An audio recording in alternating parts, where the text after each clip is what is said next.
ಓಂ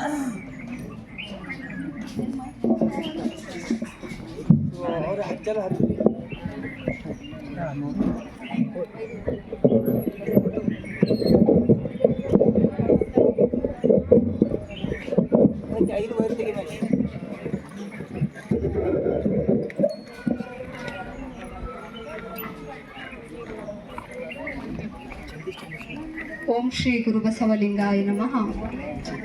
ಹಲವು ಮಾತೇನು ನೀನುಳಿದು ಪಾದವನಿಟ್ಟ, ನೆಲವೇ ಸುಕ್ಷೇತ್ರ ಜಲವೇ ಪಾವನ ತೀರ್ಥ, ಸುಲಭ ಶ್ರೀ ಗುರುವೇ ಕೃಪೆ ಹಾಗೂ. ದೇವಲೋಕದವರಿಗೂ ಬಸವಣ್ಣನೇ ದೇವರು, ನಾಗಲೋಕದವರಿಗೂ ಬಸವಣ್ಣನೇ ದೇವರು, ಮತ್ತೆ ಲೋಕದವರಿಗೂ ಬಸವಣ್ಣನೇ ದೇವರು, ಮೇರುಗಿರಿ ಮಂದರಗಿರಿ ಮೊದಲಾದವೆಲ್ಲಕ್ಕೆಯೂ ಬಸವಣ್ಣನೇ ದೇವರು, ಚೆನ್ನಮಲ್ಲಿಕಾರ್ಜುನಯ್ಯ ನಿಮಗೂ ಯಮಗೂ ಎಮ್ಮ ಶರಣರಿಗೂ ಬಸವಣ್ಣನೇ ದೇವರು. ಮಹಾಗುರು ಬಸವ ತಂದೆಯನ್ನ ಎನ್ನರುನ್ಮಂದಿರದಲ್ಲಿ ಧ್ಯಾನಿಸಿ, ಉಡುತಡಿಯಲ್ಲಿ ಹುಗಮಿಸಿ, ಕಲ್ಯಾಣದಲ್ಲಿ ಕವಲೊಡೆದು, ಕದಳಿಯ ಬನದಲ್ಲಿ ಬಯಲಾದ ಶ್ರೀ ಹಕ್ಕ ಮಹಾದೇವರ ಶ್ರೀ ಚರಣಗಳನ್ನು ಎನ್ನ ಹೃದಯ ಕಮಲದಲ್ಲಿ ಧ್ಯಾನಿಸಿ, ಪೂಜೆ ಶ್ರೀ ಬಾಲ್ಕಿ ಅಪ್ಪಗಳ ಶ್ರೀ ಪಾದಗಳಲ್ಲಿ ಹಣೆ ಮಣಿದು, ಅದೇ ರೀತಿ ಪೂಜೆ ಶ್ರೀ ಗಂಗಾಂಬಿಕೆ ಅಮ್ಮನವರ ಗಾಯತ್ರಿ ಅಮ್ಮನವರ ಶ್ರೀ ಪಾದಗಳಲ್ಲಿ ಹಣೆ ಮಣಿದು, ಈ ಒಂದು ಪರಮ ಪವಿತ್ರ ವೇದಿಕೆಯಲ್ಲಿ ಭಾಗವಹಿಸಿದಂತಹ ನನ್ನೆಲ್ಲ ಅರಚರ ಗುರುಮೂರ್ತಿಗಳ ಶ್ರೀಪಾದಕ್ಕೆ ಅನಂತ ಶರಣಾರ್ಥಿಗಳು. ಅದೇ ರೀತಿ ಈ ಒಂದು ಅಕ್ಕ ಮಹಾದೇವಿ ತಾಯಿಯವರ ಈ ಒಂದು ದಿವ್ಯ ಅನಾವರಣ ಕಾರ್ಯಕ್ರಮದಲ್ಲಿ ಭಾಗವಹಿಸಿದಂತಹ ನನ್ನೆಲ್ಲ ಶರಣ ತಂದೆ ತಾಯಿಗಳಲ್ಲಿ ಭಕ್ತಿಯ ಅನಂತ ಶರಣುಗಳು. ಓದೆ ನೂರಿಗೆ ಹಿದ್ದೆ ನಾನಿಲ್ಲಿ, ಓದಡೆ ಮರಳಿತ್ತ ಬಾರೆ ನಮ್ಮ ತಾಯೆ, ಎನ್ನ ಮಾತಾ ಪಿತರು ಅಮರಗಣಗಳು, ಎನ್ನ ತವರು ಮನೆ ಕಲ್ಯಾಣವು, ಶ್ರೀಶೈಲ ಚೆನ್ನಮಲ್ಲಿಕಾರ್ಜುನನ ಬಳಿಗೋದಡೆ ಮರಳಿತ್ತ ಬಾರೆ ನಮ್ಮ ತಾಯೆ ಅಂತ ಹೇಳ್ತಾರೆ. ಈ ಒಂದು ವಚನ ಅಕ್ಕ ಮಹಾದೇವಿ ತಾಯಿಯವ್ರ ಜೀವನ ಚರಿತ್ರೆ ನಮ್ಗೆಲ್ಲ ಗೊತ್ತಿದೆ. ಅಕ್ಕ ಹೆಂಗೆ ಹುಟ್ಟಲೆ ವೈರಾಗ್ಯದ ಕೆಂಡ ಹಾಗೆ ಹುಟ್ಟಿದ್ಲು. ಒಂದು ಸುಮತಿ ಲಿಂಗಮ್ಮ ಓಂಕಾರ ಶೆಟ್ಟಿ ಅವರ ಒಂದು ಚಿತ್ಗರ್ಭದಲ್ಲಿ ಅಪರೂಪದ ಆ ಒಂದು ಕಾರಣಿಕ ರತ್ನವಾಗಿ ಅಕ್ಕ ಜನಿಸಿದ್ಲು. ಆ ಒಂದು ಅಪೂರ್ವ ಸೌಂದರ್ಯ ಮತ್ತಷ್ಟೇ ಕಲೆ ಸಾಹಿತ್ಯ ವೇದ ಅಧ್ಯಯನ ಜ್ಞಾನ ಅಷ್ಟೆಲ್ಲ ದಿವ್ಯ ಜ್ಞಾನವಂತಿದ್ಲು. ಅಷ್ಟೇ ಚಿಕ್ಕಂದಿಲೇ ಆ ಒಂದು ಲಿಂಗಾಂಗ ಸಾಮರಸ್ಯದ ಆ ಒಂದು ಆಧ್ಯಾತ್ಮದ ಆ ಒಂದು ಮೇರು ದಿವ್ಯ ಮೂರ್ತಿಯಾಗಿ ಅಕ್ಕ ಹುಟ್ಟಿ ಬೆಳೆದ್ಲು. ಆ ಒಂದು ಕೌಶಿಕ ಮಹಾರಾಜನ ಅದನ್ನೆಲ್ಲ ಧಿಕ್ಕರಿಸಿ ಅಕ್ಕ ಮಹಾದೇವಿ ತಾಯಿಯವರು ನನ್ನ ಬಸವ ಕಲ್ಯಾಣಕ್ಕೆ ಹೋಗ್ಬೇಕು, ಶರಣರು ಸಂಘದಲ್ಲಿರಬೇಕು, ಅಪ್ಪ ಬಸವೇಶ್ವರರ ಆ ಒಂದು ದರ್ಶನ ನಾನು ಮಾಡಬೇಕು, ಅಲ್ಲಿದ್ದು ಶರಣರು ಮಾರ್ಗದರ್ಶನದಲ್ಲಿ ನಾನಿದ್ದು ಆ ಒಂದು ಲಿಂಗಾಂಗ ಸಾಮರಸ್ಯದ ಆ ಒಂದು ದಿವ್ಯ ಅನುಭೂತಿಯನ್ನು ಪಡೆದು ಆ ಒಂದು ಶ್ರೀಶೈಲ್ಯದ ಆ ಒಂದು ಕದಳಿಯ ಬನದಲ್ಲಿ ಆ ಒಂದು ಮಹಾಲಿಂಗದ ಹೊಡಲಲ್ಲಿ ಒಂದಾಗಿ ನನ್ನ ಬಯಲಲ್ಲಿ ಬಯಲಾಗಬೇಕಂತ ಆ ಒಂದು ದಿವ್ಯ ಒಂದು ಮಹಾನೋತ್ತ ಗುರಿಯನ್ನು ಇಟ್ಕೊಂಡು ಅಕ್ಕ ಮಹಾದೇವಿ ತಾಯಿಯವರು ಎಲ್ಲ ಒಂದು ಹೇಳ್ತಾರೆ. ಅಕ್ಕ ನಮ್ಮ ಚನ್ನಬಸವಣ್ಣವರು 7 ವರ್ಷದ ಹಿರಿಯನು ಚೀಲಾಳ, 12 ವರ್ಷದ ಹಿರಿಯಳು ಮಹಾದೇವಿ ಅಕ್ಕ ಅಂತ ಹೇಳ್ತಾರೆ. ಅಂದರೆ ಅಕ್ಕ ಮಹಾದೇವಿ ತಾಯಿಯವರು ಕಲ್ಯಾಣಕ್ಕೆ ಬಂದಾಗ 12 ವರ್ಷ ಅಂತ ತಿಳಿಬೋದು. ಅಂದರೆ 12 ವರ್ಷದ ಜ್ಞಾನಿ ಅಕ್ಕ ಮಹಾದೇವಿ ತಾಯಿಯವರು. 12 ವರ್ಷದ ಅಂದರೆ ಅಷ್ಟೊಂದು ಮಹಾಜ್ಞಾನಿಯಾಗಿ ಅಕ್ಕ ಮಹಾದೇವಿ ಮಹಾಪ್ರಕಾಶವಾಗಿ ನಿಂತಿದ್ರು ಅಂತ ನಾವು ಹೇಳ್ಬೋದು. ಅಂತಹ ಅಕ್ಕ ಮಹಾದೇವಿ ತಾಯಿಯವರು ಕಲ್ಯಾಣಕ್ಕೆ ಹಂಬಲಿಸ್ಕೊಂಡು ಬರ್ತಾರೆ. ಆ ಒಂದು ಅಪರೂಪದ ಅಕ್ಕ ಮಹಾದೇವಿ ತಾಯಿಯವರು ಒಂದು ಅಪರೂಪ ಹುಟ್ಟಿ ಬೆಳೆದಾಗ ಆ ಒಂದು ತಂದೆ ತಾಯಿಯವ್ರಿಗೆ ಅಕ್ಕ ಮಹಾದೇವಿ ತಾಯಿಯವ್ರಿಗೆ ಕಳಿಸ್ಲಿಕ್ಕೆ ಇಚ್ಛೆ ಇರಲ್ಲ. ಅವಾಗ ಅಕ್ಕ ಮಹಾದೇವಿ ತಾಯಿಯವ್ರಿಗೆ ಅದೆಂಥ ಒಂದು ಆಧ್ಯಾತ್ಮಿಕ ಹುಕ್ಕಟ ಹಂಬಲ ಇತ್ತು ಅಂದರೆ ಅಕ್ಕ ಒಂದು ಹೇಳ್ತಾರೆ, ಎಲೆ ತಾಯೇ ನೀನಂತಿರು, ಎಲೆ ತಂದೆ ನೀನಂತಿರು, ಎಲೆ ಬಂಧುವೆ ನೀನಂತಿರು, ಎಲೆ ಬಲವೇ ನೀನಂತಿರು, ಎಲೆ ಕುಲವೇ ನೀನಂತಿರು, ಎಲೆ ಛಲವೇ ನೀನಂತಿರು, ಚೆನ್ನಮಲ್ಲಿಕಾರ್ಜುನ ಹೂಡುವ ಬರದಿಂದ ಹೋಗುತ್ತಿದ್ದೇನೆ, ತಮ್ಮೆಲ್ಲರಿಗೂ ಶರಣಾರ್ಥಿ ಅಂತ ಆ ಒಂದು ಬಂಧು ಬಳಗ ಅಪ್ಪ ಅಮ್ಮಕ್ಕೆಲ್ಲ ನಿಲ್ರಿ ಅಂದ್ರವರೆಲ್ಲ ಅಡ್ಡ ಬಂದರೆ ಆ ಒಂದು ತಂದೆ ತಾಯಿ ಬಂಧು ಬಳಗಕ್ಕೆ ಅಷ್ಟೇ ಹೇಳಲಿಲ್ಲ. ಒಂದು ಆಧ್ಯಾತ್ಮಿಕ ಸಾಧಕ ಒಬ್ಬ ಸಾಧನೆಯ ಮಾರ್ಗದಲ್ಲಿ ನಡಿಬೇಕಾದ್ರೆ ಒಂದು ಹಸಿವು ತೃಷೆ ಆ ಒಂದು ಪ್ರಕೃತಿ ಗುಣಗಳು ಆ ಒಂದು ಕಾಡ್ತಿದ್ದಾವೆ.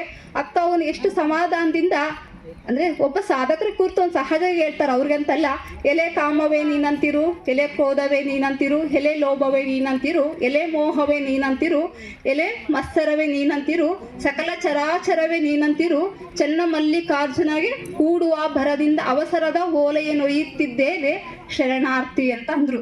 ಅಂದ್ರೆ ಈ ಒಂದು ವಚನ ಏನ್ ದಿವ್ಯ ಮಾರ್ಗದರ್ಶನ ತೋರ್ತದಂದ್ರೆ, ನಾವೊಂದು ಏಕಾಏಕಿಯಾಗಿ ಅಥವಾ ಒಂದು ಆಧ್ಯಾತ್ಮಿಕ ಸಾಧನೆ ಮಾಡ್ಬೇಕು ಅಂತ ಆ ಒಂದು ವೈರಾಗ್ಯದ ಹಾದಿಯನ್ನು ನಾವು ಹಿಡಿದು ಹೋಗ್ಬೇಕಾದ್ರೆ ನಮಗೊಂದು ಸಮಾಜದಲ್ಲಿ ಎಷ್ಟೆಲ್ಲ ಕಷ್ಟ ಕಾರ್ಪಣ್ಯಗಳು ಬರ್ತಾವಲ್ಲ, ಅವಾಗ ಎಷ್ಟು ಸಮಾಧಾನದಿಂದ ಎಷ್ಟು ತಾಳ್ಮೆಯಿಂದ ಇವೆಲ್ಲ ಕಷ್ಟಗಳು ನನಗೆ ಯಾಕೆ ಬರ್ತಾವಂತ ಒಂದು ಕಿಂಚತ್ತು ಮನದಲ್ಲಿ ಬೇಸರ ಆಗ್ದಂಗೆ, ಅವುಗಳ ಮೇಲೂ ಬೇಸರ ಆಗ್ದಂಗೆ ತನ್ನ ಆ ಒಂದು ಹಿಡಿದಂತಹ ಒಂದು ಗುರಿಯಿಂದ ಇಟ್ಟ ಹೆಜ್ಜೆಯನ್ನ ಹಿಂತೆಗೆದಂಗೆ ಅವಕ್ಕೆಲ್ಲ ಅಷ್ಟೇ ಶಾಂತಿ ತಾಳ್ಮೆ ಸಮಾಧಾನದಿಂದ ಅವುಗಳ ಜೊತೆ ಸ್ನೇಹ ಸಂಬಂಧದಿಂದ ತಾಳು ಅಂತ ತಾಳ್ಕೊಂಡು ಅಕ್ಕ ಮಹಾದೇವಿ ತಾಯಿಯವರು ಕಲ್ಯಾಣಕ್ಕೆ ಸಾಗ್ ಬರ್ತಾರೆ.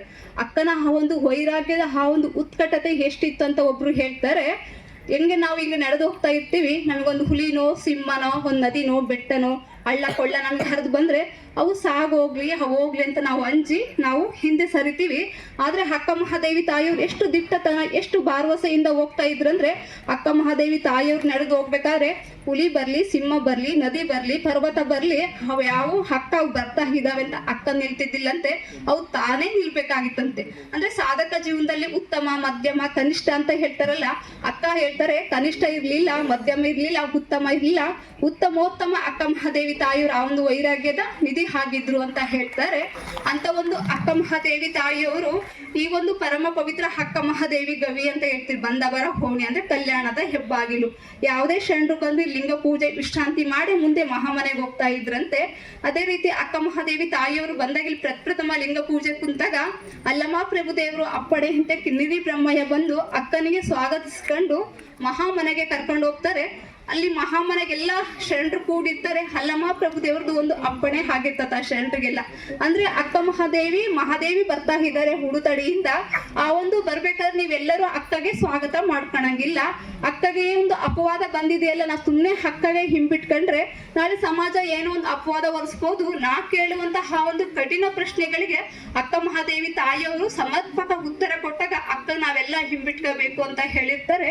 ಅಕ್ಕ ಮಹಾದೇವಿ ತಾಯಿಯವರು ಯಾವಾಗ ಬರ್ತಾರೆ, ಉಡುತಡಿಯಿಂದ ಮಹಾದೇವಿ ತಾಯಿಯವ್ರು ಬರ್ತಾ ಇದ್ದಾರೆ, ಅವ್ರ ದರ್ಶನ ಮಾಡ್ಬೇಕಂತ ಶರಣರಲ್ಲೇ ತುಂಬಾ ಕಾತರದಿಂದಿದ್ದಾಗ ಅಲ್ಲಮ ಪ್ರಭುದೇವ್ರು ಹೇಳಿದಾಗ ಎಲ್ಲಾ ಶರಣರು ಕುಂತ ಸ್ಥಳದಲ್ಲೇ ಕುಂತಾಗ ನಮ್ಮ ಮಡಿವಾಳ ಮಾಚಿ ದೇವರು ಆ ಒಂದು ಪ್ರಭುದೇವರ ಆಜ್ಞೆಯನ್ನ ಮೀರಿ ಒಂದು ಮಡಿಯನ್ನ ಹಾಸ್ತಾರೆ. ಏನ್ ಸತ್ಯಶುದ್ಧ ಕಾಯಕ ಮಡಿವಂತಿಕೆ ಮಾಡ್ತಾ ಇದ್ರಲ್ಲ, ಹೊರಗೆ ಬಂದು ಅಮ್ಮ ಈ ಒಂದು ಮಡಿಯಲ್ಲಿ ನೀನು ಪಾದ ಇಟ್ಟು ನೆಡದ್ ಬಾ ಅಂತ ಒಂದು ಮಡಿ ಹಾಸ್ದಾಗ ಅಕ್ಕ ಮಹಾದೇವಿ ತಾಯಿಯವರು ಸತ್ಯ ಶರಣರು ಹಾಸ್ತಂತಹ ಮಡಿಯಲ್ಲಿ ನಾನು ಈ ಒಂದು ಪಾದವನ್ನ ಇಟ್ಟು ಬರ್ಬೇಕಂತ ಹಾಸ್ತಂತಹ ಒಂದು ಮಡಿಯನ್ನ ಸರ್ವಾಂಗಕ್ಕೆ ಹಚ್ಕೊಂಡು ಅಕ್ಕ ಮಹಾದೇವಿ ತಾಯಿಯವರು ಬರ್ತಾರೆ. ಕೇಳ್ತಾರೆ, ಸಂಘದಲ್ಲಿದ್ದು ನಿಸ್ಸಂಗಿ ಆದಳು ಬಸವಣ್ಣನೇ ಗತಿ ಎಂದು ಬರಲು ನಾನು ಮಡಿಯ ಹಾಸಿದ ಮಡಿಯನ್ನು ಸರ್ವಾಂಗಕ್ಕೆ ಒದ್ದಳು, ಆ ಮಡಿ ಒಳಗೆ ನಿರುವಯಲಾದಳು ಅಂತ ನಮ್ಮ ಮಡಿವಾಳ ಮಾಚಿದೇವ್ರು ಹೇಳ್ತಾರೆ.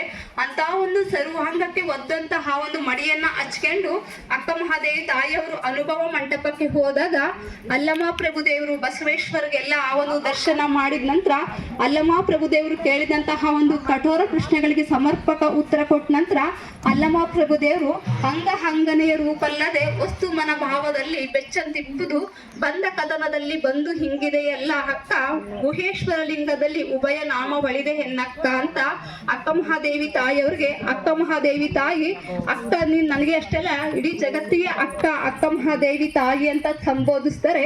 ಆಗ ಅಕ್ಕ ಮಹಾದೇವಿ ತಾಯಿಯವರು ವರ್ಷ ಇದ್ರು 2 ವರ್ಷ ಇದ್ರು 3 ವರ್ಷ ಇದ್ರು ಅಂತ ಹೇಳ್ಬೋದು.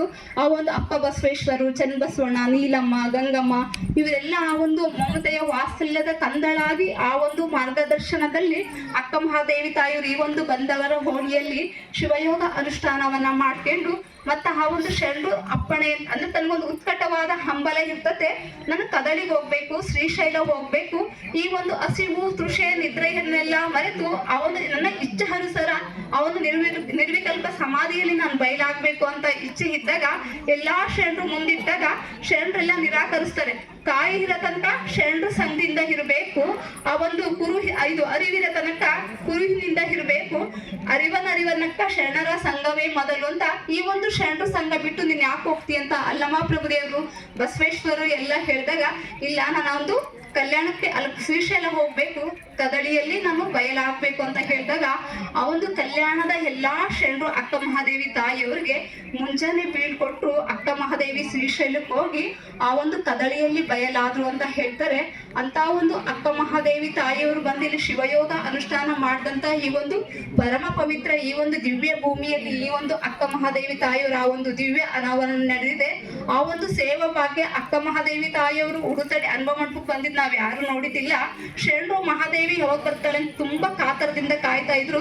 ನಾವು ಅದನ್ನ ನೋಡಿಲ್ಲ. ಆದ್ರೆ ನಮ್ಗೆ ಈ ಒಂದು ಸೇವಾ ಭಾಗ್ಯ ಸಿಕ್ಕಿದೆಲ್ಲ ನಾವು ನೀವೆಲ್ಲಗಳು ಪುಣ್ಯಶಾಲಿಗಳು ಅಂತ ಹೇಳ್ತಾ ಆ ಒಂದು ಮಹಾದೇವಿ ಆ ಒಂದು ದಿವ್ಯ ಆಶೀರ್ವಾದ ನಮ್ಮ ನಿಮ್ಮೆಲ್ಲರ ಮೇಲಿರ್ಲಿ ಅಂತ ಹೇಳ್ತಾ ನನ್ನೆರಡು ಮಾತಿಗೆ ಮಂಗಳ ಆಡುತ್ತೇನೆ. ಶರಣು ಶರಣ.